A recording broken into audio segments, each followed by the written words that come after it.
ఉగ్రవాదులు ఇండియా మీద దాడి చే పాకిస్తాన్ని మనం ఎందుకు తిట్టుకుంటున్నాం? పాకిస్తాన్ ఉగ్రవాదాన్ని పెంచి పోషిస్తుంది కాబట్టి, ఉగ్రవాదాన్ని సపోర్ట్ చేస్తుంది పాకిస్తాన్ కాబట్టి పాకిస్తాన్కి మనం అంటున్నాం. పాకిస్తాన్ చేస్తుంది తప్పు అని మనం ఖండిస్తూ పాకిస్తాన్తో యుద్ధానికి కూడా వెళ్తున్నాం. వెరీ గుడ్, వెళ్లాల్సిందే.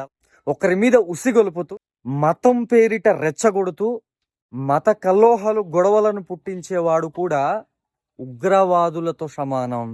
ఉగ్రవాదాన్ని ఆ దేశం సపోర్ట్ చేస్తున్నప్పుడు మనం ఏ విధంగా అయితే ఆ దేశంతో మనం యుద్ధానికి వెళ్తున్నామో, మతం పేరిట రెచ్చగొడుతూ మారణ కాండను, హింసను, కఠినత్వాన్ని నూరి మరి పోస్తున్నటువంటి వ్యక్తులు కూడా దేశద్రోహులు లెక్కనే మనం అనుకోవాలి.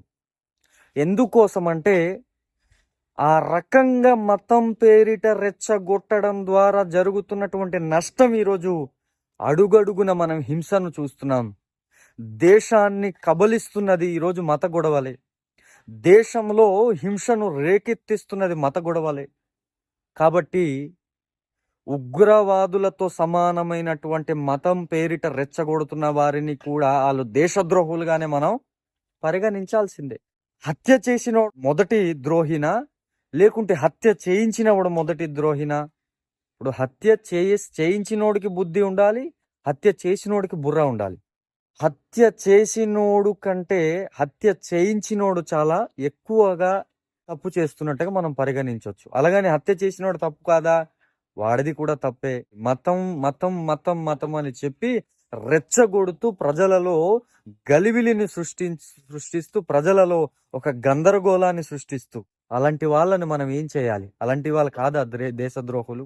ఈరోజు అలాంటి వాళ్ళ మాటలను విని, అలాంటి వాళ్ళు చెబుతున్న విషయాలను విని రెచ్చిపోయి నేరాలు ఘోరాలు చేసేటటువంటి పరిస్థితులను మనం చూస్తున్నాం.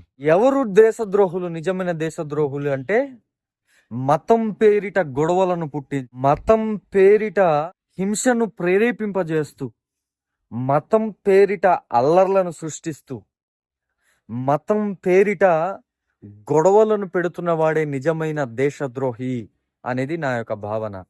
మీరు దీన్ని ఏమంటారు? ఒకవేళ నేను అన్నది నిజం అంటారా, అబద్ధం అంటారా? దయచేసి కామెంట్ చేస్తారని